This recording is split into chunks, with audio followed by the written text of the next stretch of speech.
Is Lauri a lock to stay in Utah throughout the season? And what are the packages that could pry him away? Find out next on Locked On Jazz.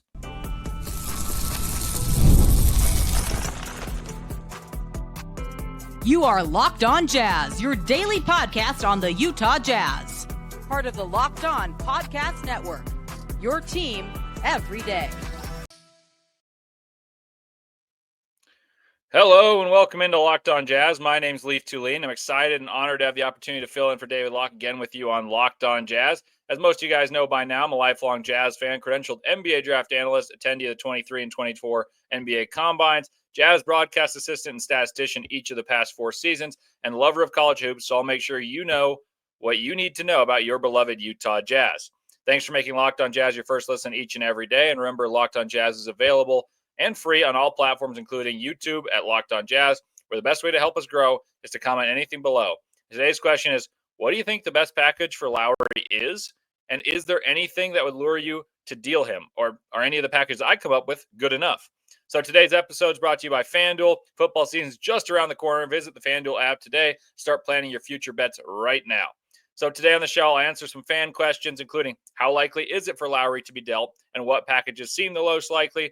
I'll grade each of Austin Ainge's moves that's happened since he became the head man on June 2nd for the Utah Jazz. And lastly, what's the best way to get the defense out of the cellar? And that was a really good question. So these are fan questions, kind of a mailbag edition, but let's dive right in on Locked On Jazz. I'll start by saying this. I doubt Lauri is dealt. I'll clear the air at the very beginning. I doubt he is dealt. However, I've come up with a couple ideas on how to do so. And for those of you who know me, I've been pro-trade Lauri. I have been a trade Lauri guy at different areas of when the Jazz have been throughout this rebuild. I'm a guy who believes, you know what, if the price is right, make that deal and you're going to improve the team. Like, though he likes Utah, and I think that's wonderful, I do not think that means it's a prerequisite he must stay because he likes Utah. I think you got to be more holistically viewed and say, okay, well, if we can improve the team, then do it. I think it becomes harder, though, now to deal him because of the new CBA. Frankly, that is a ton to pay a second option, which is what I see Lauri Markkanen on most teams as. And for a true championship contender, it's far too much to pay a third option because those teams that Lauri be a third option can win a championship. And that speaks to his talent, but it also speaks to the talent of championship contenders. That said, the teams with talent to win a championship have to pay the talent. And thus, with the new CBA, I do see a lot fewer trade partners. I think Lauri will have a better season than he had in the past year and maybe year and a half, honestly, because that boost of his stock that could happen if he has another season that's reminiscent of his All-Star season or somewhere in between the All-Star season and the year after that, I think boost the stock into where the Jazz no longer are getting pennies on the dollar on deals proposed about Lauri Markkanen. And thus, they didn't pull the trigger because they weren't getting good or fair market value. I think the Jazz then can end up with a better package and one that could lure Lauri Markkanen out. With that said, here's some Lauri trades that intrigue me that I found that I did not come up with. I'm not creative enough to do so, but I'll tell you if I would do any of them and why or why not. So the first one, the Pistons receive Lauri. The Jazz received Tobias Harris, Isaiah Stewart, a 2026 and 2027 first-round pick. And here's a note behind it. Per the Ted Stepien rule, the Pistons can't trade consecutive first-round picks. And so that one doesn't quite work, but let's just work with that framework.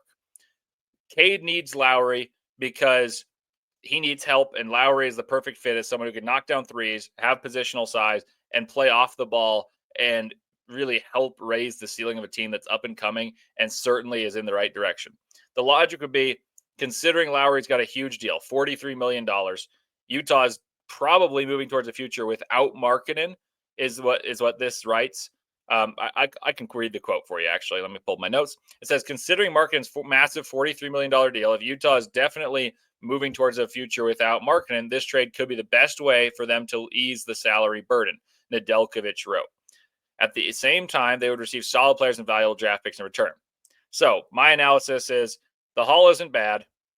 It's not my favorite, but Tobias Harris is older, and the Jazz need something back that makes sense to abandon the long-term plan.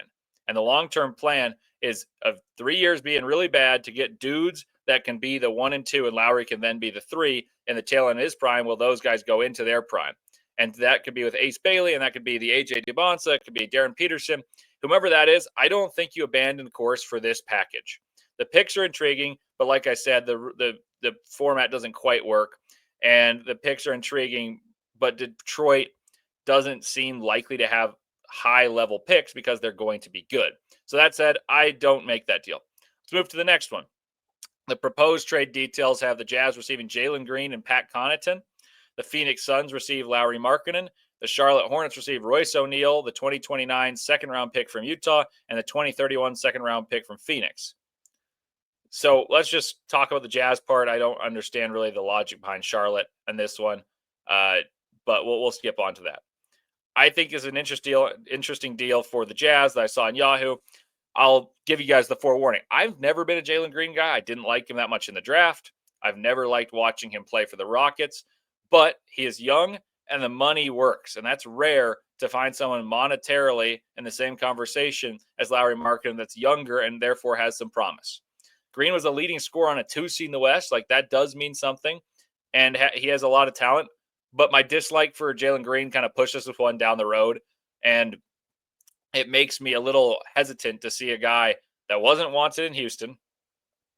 They were eager to get rid of him for a 37-year-old. Granted, that 37-year-old's Kevin Durant.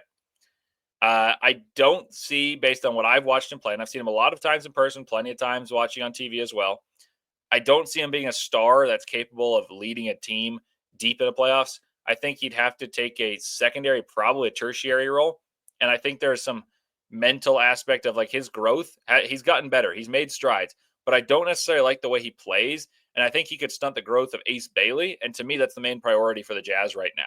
So I wouldn't do that trade, though I would listen to someone who believes in a really good developmental plan for Jalen Green. So here's the final trade. This is the one that I think is the most interesting, and I'm very curious to see what you guys think. This is a 3-team deal. The Hawks would receive Jared Vanderbilt from the Lakers. The Jazz would receive Austin Reeves, Gabe Vincent, Maxi Kleba, Dalton Connect, an unprotected 2031 first-rounder from the Lakers, and an unprotected 2032 first-rounder from the Lakers. The Lakers would receive Lauri and Svi. This one is interesting. And I made all these notes last night, and I've thought about it more since, and I'm more bullish to this opportunity than I was when I wrote the notes. Reeves is a good player. I don't see this trade moving the needle for the Jazz necessarily because Luka's on the roster and the 2031 pick looks less appetizing than prior. But the 2 picks make an interesting deal, as Reeves could maybe play the point guard for the Jazz and solve some of the woes that the Jazz have had at the point guard position. He's a fringe all-star guy, one I will never say is a guy that I feel comfortable being the best player on my team or even the second best. But if he's the third best, you got a chance. I can talk myself into this, and this is the best one. My inclination would still be to stay the course. Like, that's what I wrote last night. My one thing I will say that swayed me a little bit is if you get Reeves, Ace Bailey, and you have the time to build with younger guys, this develops Filipowski, this develops Hendricks. You have more first-round picks, more ammunition to make win-now moves once you get next year's first-rounder, assuming the Jazz are drafting in the top 5, like I believe they will. And I think that there's a world that Austin Reeves is a similar level player to Lauri Markkanen in a few years as to what Lauri is right now, as to what Lauri will be in a few years. I just don't think he's as valuable because Lauri Markkanen is 7 feet tall and shoots the heck out of the ball. And when you're like that, you can fit on any roster. And when the Jazz improve, Lauri's skill set ages very well. And Reeves, I think there's still questions about. But at least this one, like, I had to truly mull over and marinate and let it simmer and think about it. So I'm not sure I'd do that trade still because I think Lauri is a very rare player. And if you can keep him on a team control deal, like he's with the Jazz for a while, then the Jazz shouldn't be eager to get rid of him, is the way I'd put it. I do think there are the right prices. I've told you guys 1,000 times that I wanted Jalen Williams' rookie year, and I would have done it straight up. Gordy Chiesa, love him very much. We disagreed about this many times, and he came up to me very politely a couple days later. He goes, that Jalen Williams is a fantastic player. I believe in him. So that's my Gordy impression. I love Gordy. I think he's a guru of basketball, and he was polite enough to share basketball talks with me for 4 years when I worked for the Jazz. So that is not a slight whatsoever in him. I will sing his praises every single day. But we had a disagreement about that years later. He said that was a good trade to make, and it made me feel very good. Anyway, I think trading Lauri is a possibility. I don't think it'll happen this year. I could talk myself into that prior one. But up next, we'll talk about trades, draft picks, and all the things we've done so far in Austin Ainge's tenure and his moves. And I'll give you grades for the individual as well as the entire tenure. All that and more coming straight ahead on Locked On Jazz.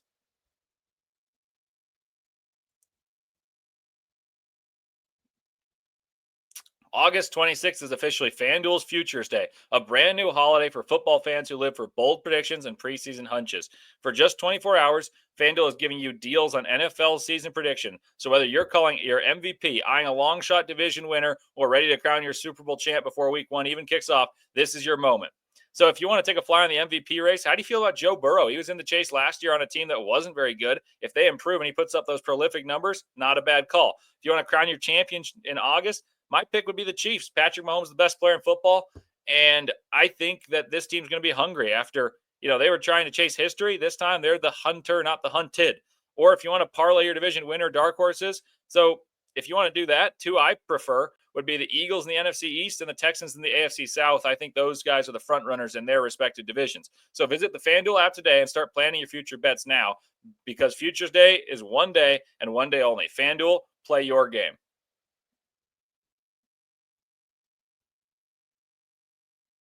Welcome back to Locked On Jazz. Leif Thulin with you here.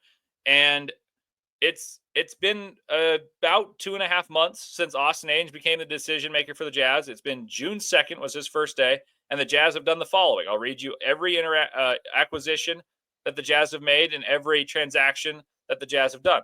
June 29th, they acquired Jusuf Nurkic for Colin Sexton and a second rounder. June 30th, the Jazz waived Johnny Juzang. July 1st, the Jazz waived Jordan Clarkson. July 2nd, the Jazz signed the pair Ace Bailey and Walter Clayton Jr. The July 7th, the Jazz acquired Kevin Anderson and Kevin Love from Miami and a future second-round pick from the Los Angeles Clippers. That was the John Collins deal. July 24th, the Jazz waived Jaden Springer. And August 6th, R.J. Lewis was acquired by the Celtics from the Jazz in exchange for George Niang, a favorable 2027 second-rounder, which has turned out to be between the Celtics and Magic. And then the next one, it's favorable 2031 second rounder between the Celtics and the Clippers. Or maybe I inverted those. That's what the transaction log says. So let's start with the draft picks. Ace to me was an A and maybe an A+, because the Jazz are getting the guy who made many people believe he was the number one contender to go number one prior to the season. He might go number 2 or number 3 according to every evaluator for 11 months. And then it gets to May and June, and everyone's like, oh, he's not going there. He's these workouts, his handler, Omar Cooper, throw that all away. Who cares?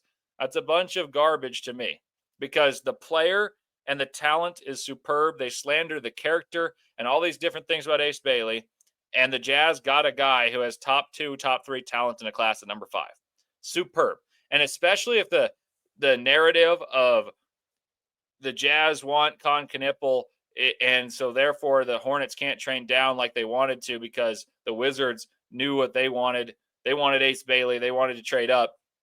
And the Jazz stayed put because they knew the Hornets wanted Con. If that's true, I think the angling, the devious nature of how he handled the draft and got exactly what he wanted, speaking of Austin Ainge, makes this an even better pick, because he handled it in his first hurrah excellently. So that's an A or an A+. And, another reason, I'm just going to elaborate more, and this is a little bit of a shameless plug. I did the episode that the Everydayers watched or listened to on Ace, and its comparison statistically to Brandon Ingram, Brandon Miller, Paul George, Michael Porter Jr., and even Kevin Durant, and how he compares in college to those guys and the expectations for his rookie year compared to their actual rookie years. And if those hold strong, the stats would say that the Jazz are in great hands. I highly recommend you guys check that out. But the more I dug into that and the advanced numbers that I ran for that, I'm even more optimistic, more bullish about Ace Bailey. So A+ in every facet there for the first move of the Ainge tenure. The second pick, Walter Clayton Jr., I voiced my feelings for at the time. At the pick, I didn't love it. I thought it was a fine pick. Saw it great as a B- or a C. I just thought the Jazz should go for a wing, or the guy I had marked as the best player available, Kasparis Jakichonis. That said, Walter Clayton Jr., tremendous shot maker. The vision is that he's the Jazz version of the Peyton Pritchard that Austin Ainge was an influence on selecting in Boston. And if that's the case, that'll work out well. But for the time being, we'll say B- or C. Now, let's go to the trades. The Jazz on June 29th acquired Jusuf Nurkic for Sexton and a second rounder. And that's a bad trade on paper, and I won't deny it. I will not even bother you with a homer take to say it's a good trade. But the Jazz didn't hold leverage in this deal. The runway had to be open for the youth, and Sexton had good seasons but doesn't have proof of winning while having those seasons at the same level to say he earns more in a trade. Like, everyone knew the Jazz needed to clear the path for youngsters to play, and he was going out. Jordan Clarkson was going out. And remember, the Jazz tried to deal Jordan Clarkson, and they got no firsts or any deal worth their salt during the season, even like 2 years in a row. And even a bit back further, the Jazz fetched a 2027 first for Conley and Nickeil Alexander-Walker. Both have been very useful players on teams that have made back-to-back Western Conference finals. The market was brutally difficult for Colin Sexton. Brutally difficult. And the Jazz tried. They knew that Jordan Clarkson and Colin Sexton weren't going to go anywhere. And they did not factor in this is a good player, because they knew that they could win the deal because the Jazz had to get rid of them. So the Jazz lost this deal, plain and simple. But I commend Austin Ainge for getting it done and adhering to his vision without waffling and impairing what the Jazz's future holds. So I'm going to give this a B, even though the Jazz on paper lost the deal. The Jazz then waived Jordan Clarkson, and I give this an A because it's hard to do based on fanfare for JC, longevity, whatever loyalty reasons that you're going to hold. But the Jazz had to fully commit to their rebuild, and he was a hindrance to the youngsters taking those minutes. And though his mentorship is valuable, the playing time is more valuable. So that's an A to me. The Jazz waived Johnny Juzang.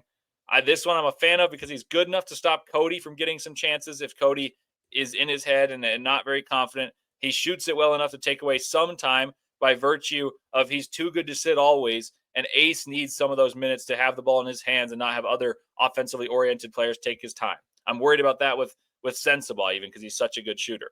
So Jazz got rid of one of those guys. I'm going to give this a B+. I think Juzang will stick because he's a good shooter, but he's not a good enough defender to be a full-time rostered player on good teams. Then on July 7th, the Jazz acquired Kevin Anderson and Kevin Love from Miami and a future second-round pick from the Clippers.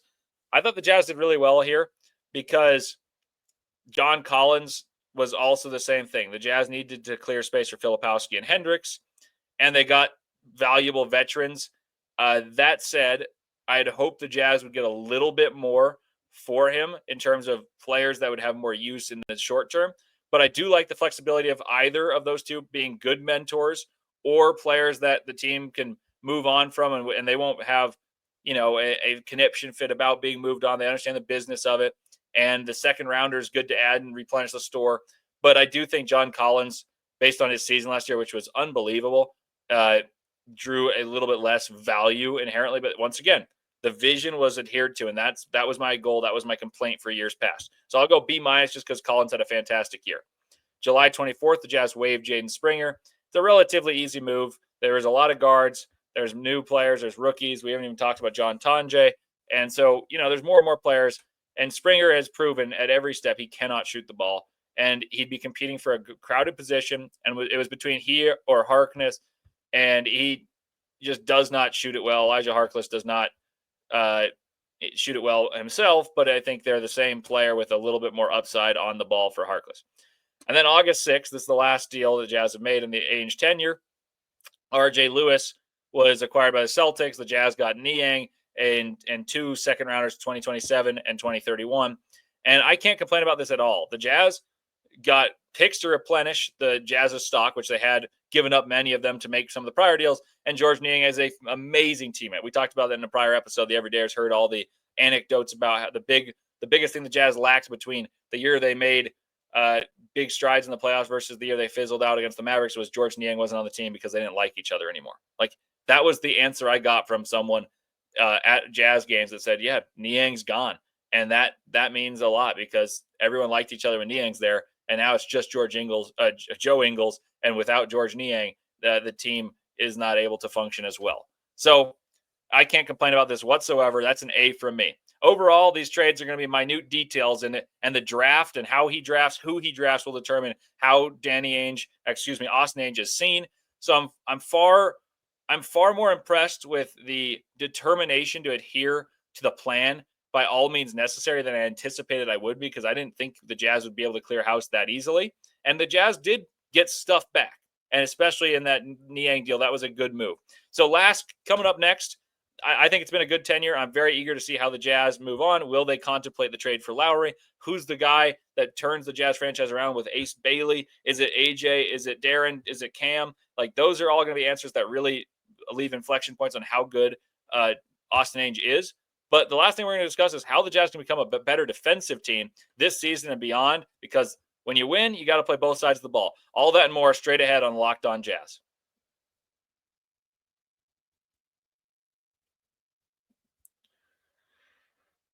Murdochs have been in Utah for over 80 years. I want to tell you about my friends Murdoch Chevy. The Chevy's as American as it can get. If I see a car coming down a big dirt path in a Western, I'm thinking that's a Chevy truck right there. So located in Woods Crossing and Logan, Chevy will take great care of you. Murdoch Chevy has the great lineup of Chevy trucks, the Colorado, the Silverado.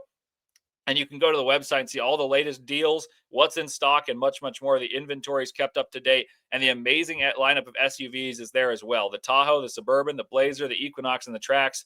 And they're all classics, beautifully maintained, up to date.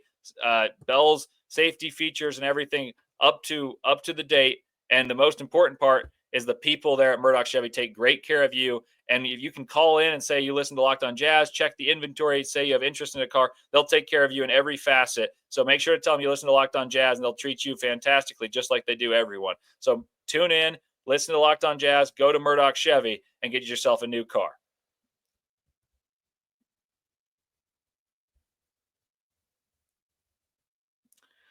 All right, welcome back to Locked On Jazz. Leif Thulin with you here. And we're going to talk defense. This is something I haven't done much of because the Jazz have been bad, and I think I've made peace with it. While the Jazz are not playing well and not necessarily playing to win, that our defense is going to be bad. But it was an interesting exercise of thought to think of how the Jazz can turn it around. So I appreciate whoever on Twitter asked me about how the Jazz can become a better defensive team, and I took some time to think about it, and here are my thoughts.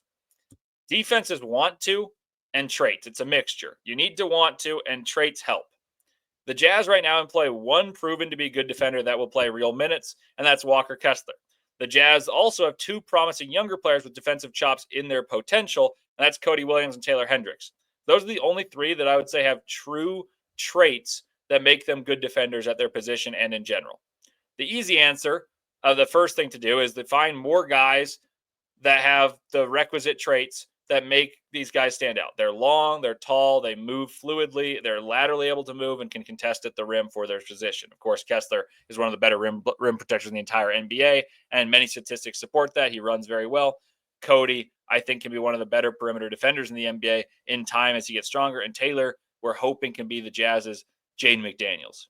Now, so that's the easy answer. Find more of those guys. Find guys who guard more positions.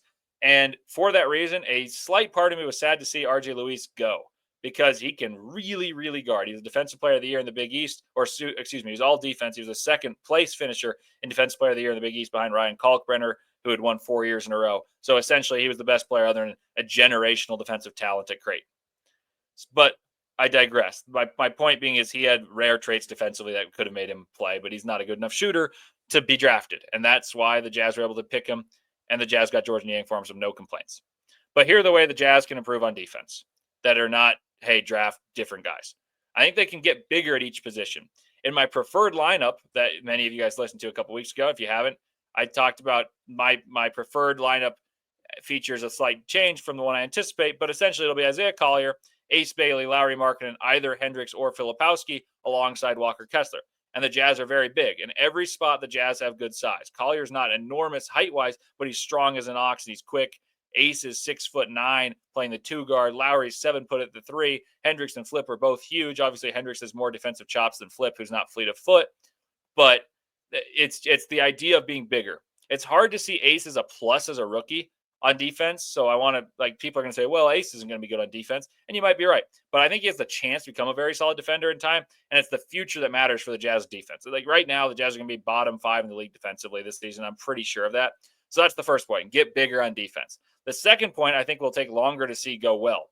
But this is one that when you say defense and offense go hand in hand, that's often a football expression that you need the three phases of the game, special teams, of course, in there too. But it matters in basketball too. The Jazz need to turn it over far less frequently on offense because when the Jazz turn it over, we give up transition points. So I dug up some numbers for you.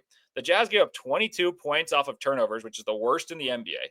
They gave up 19 points off of fast breaks and 52 points in the paint, many of which are off of turnovers.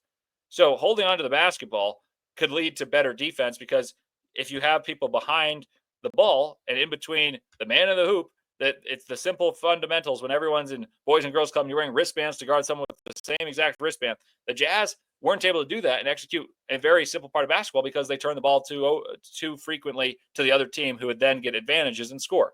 The Jazz half-court defense is not much better, but that really matters in terms of giving up the most points in the NBA, which the Jazz did. So these all tie back to holding on to the basketball, and the Jazz need a point guard to help in this area. And the other thing I think helps it is in terms of slowing down transition is offensive rebounding, which the Jazz were good at and allows fewer transition opportunities and also gives the Jazz more possessions. And the Jazz should be good at that as they play the larger lineups, but also employ a fundamental philosophical approach in terms of, hey, we're going to commit this many players to the glass, and we have the belief that this will help us give up fewer fast breaks because we're going to get more possessions offensive rebounding.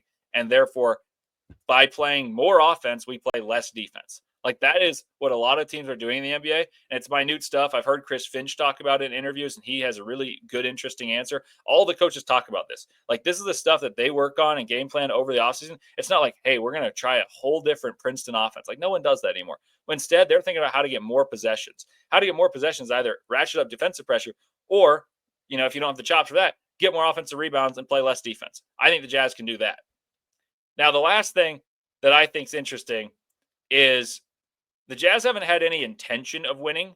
So defense, and when I say that, it's not that they're purposely losing. It's that the Jazz just don't have the team to win, and therefore losing is more lucrative in terms of getting a good draft pick. Granted, the Jazz fell to the 5 pick, I know. So defense then has struggled due to the youth and experimentation of playing more youngsters, different lineups, so you don't have the same chemistry. The Jazz employed a diminutive backcourt with Sexton and Keontae, and Jordan Clarkson. None of those guys are good defenders. Collier has the chance to be, but none of them are at this point. So for the last couple of years, the Jazz have played a small backcourt and changed who's playing with whom and haven't tried to necessarily win a ton of games. So I think if there's a winning roster there in time, there would be more defensive schemes employed, and that diversity of defense and would make the intensity better, but also it makes the team more locked in and also more difficult to game plan against because you have different schemes. And I'll give you an example. The last time the Jazz were at 500, the Jazz went 26-26 through the first 52 games of the season a couple seasons ago. They went 5-25 to finish. And the Jazz threw in a wrinkle of a zone. They played the zone more often than just about any team aside from the Miami Heat and were successful in doing so. The rest of the season, the Jazz went 5-25, and that went out by the wayside. So the other thing to point out about that team is they had vets or guys with role definition, like Jared Vanderbilt knew what his job was. It was to guard and play with energy. The Jazz haven't had any of those type of guys, and on losing teams that aren't meant to contend, you don't really have many of those type of guys. You have guys that are out there trying to prove to themselves that they belong in the NBA, prove to Will Hardy, like, hey, you should play me because I'm going to try really hard. And it's kind of a throw some mud at the wall, see what sticks type of thing. I think as continuity raises, the Jazz defense will get better. I understand that doesn't answer exactly how to get better, but those are the three things I would point to. The Jazz right now are playing basketball without tons of intention, and it's a question of who arises to the task as, wow, this guy's good enough that we should play him, and how quickly do the Jazz have the pieces to get better and take it a step further. That's when defense will get better. So thank you guys for making Locked On Jazz your first listen today and always. And for your second listen, find the Locked On NBA podcast where there's no offseason. Doug, Matt, and Hayes keep you up to date on contract negotiations, rumors, and everything you need to be the most informed NBA fan. So find Locked On NBA on YouTube, wherever you listen to your podcast, part of the Locked On Podcast Network, your team every day. Thank you guys, and I look forward to talking to you guys again tomorrow.